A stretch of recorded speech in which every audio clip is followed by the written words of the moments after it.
Hi friends, today I would like to talk about what is the word religion and how it came into the human life.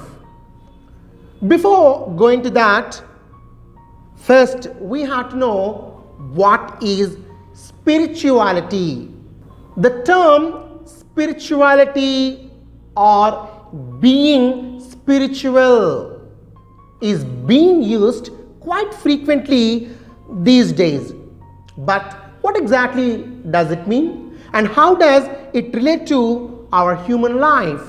Many people like to tell others they are spiritual person, probably to let them know they are not materialistic or superficial. Traditionally, being spiritual signified having an attachment to religious values or matters of the spirit rather than material or these worldly interests. More recently, it has also taken on to mean reaching higher levels of consciousness using meditation, yoga, and similar practices.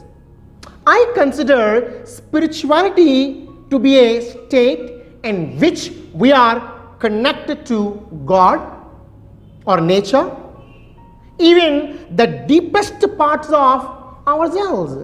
My students usually ask me a question, Sir, why is spirituality important in our lives? I usually say to them, people may think that being spiritual is difficult and demanding, but that is not the case.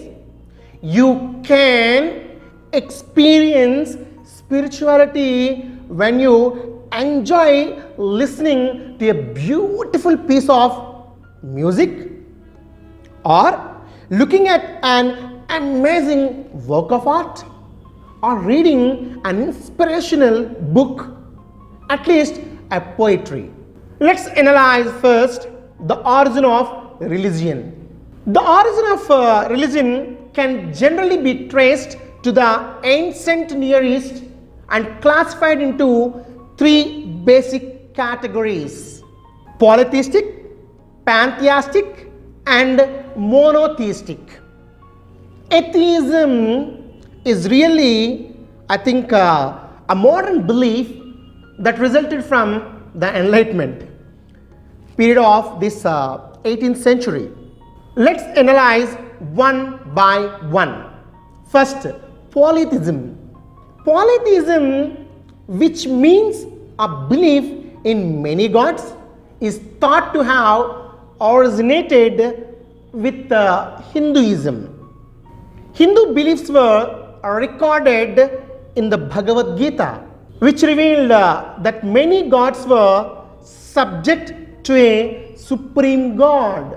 Polytheism was also the religion of many other ancient cultures, including Assyria, Babylonia, Egypt, Greece, and Rome. The ancient polytheistic belief systems viewed gods as being in control of all natural events such as rainfall, harvest, and fertility. Generally, polytheistic cultures believed in sacrifices to please their gods. For instance, the Canaanites sacrificed to the male god Baal and his female counterpart Ashtaroth. Baal controlled the rain and the harvest, while Ashtaroth controlled fertility and reproduction. The Greeks and Romans developed polytheism to a highly structured pantheon of gods and goddesses. The second one, pantheism. Pantheism, which means a belief that all is God in the universe, prevailed in numerous ancient cultures. The belief that the universe itself was divine was typified in the animism beliefs of the African and American Indian cultures, the latter Egyptian religion under the Pharaohs, and Buddhism and Taoism in the cultures of the Far East.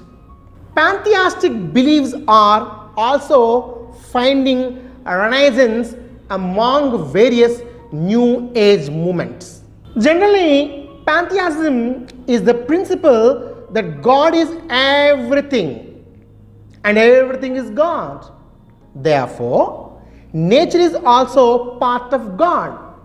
We must be harmony with nature. We must look after the nature and be looked after by it. Mankind is no different than any other animal. We must live in harmony with them, understand them, and learn from them, focusing on the relationship between mankind and the elements of nature. Mankind is no different than any other animal. We must live in harmony with them, understand them, and learn from them, focusing on the relationship between mankind and the elements of the nature. The next third one, monotheism. Monotheism, which means a belief in one God, is the foundation of the Judeo-Christian Muslim line of religions, which begin with the man named Abraham in about 2000 BC. From this point in history, God began revealing himself to the world through the nation of Israel.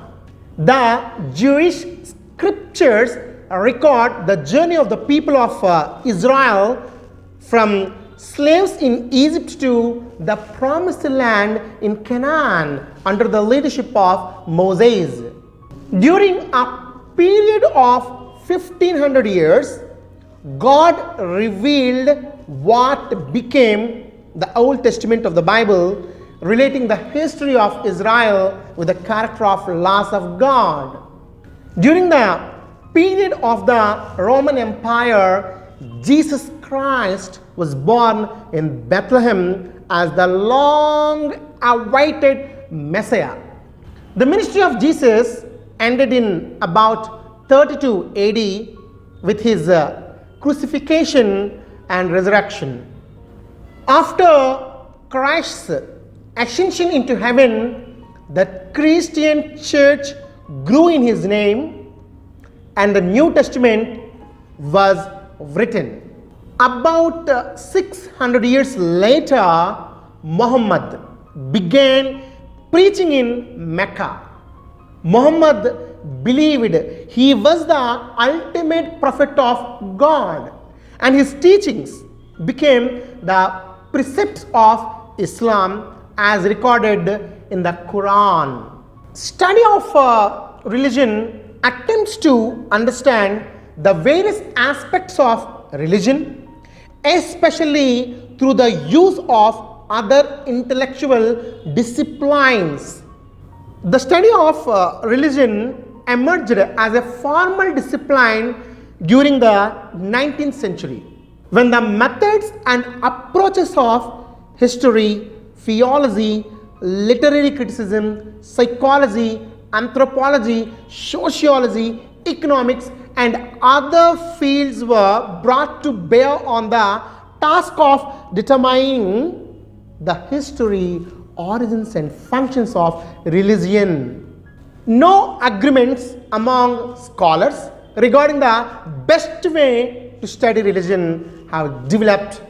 One of the many reasons for this failure is that each discipline enlisted to study religion has its own distinctive methods and topics, and scholars often disagree about how to resolve inevitable conflicts between these different intellectual perspectives. Another reason is that questions about the origins and functions of religion have often been conflated with questions about the truth of religion. And this has led to controversies that tend to hinder and development of common concepts, methodologies, and problems. At last, my question to all the viewers is who created the word God? Why all these controversies? As an intellectual human being, think about them at once and try to find the eternal truth. Thank you, yours, Santosh Kumar, Karimilli.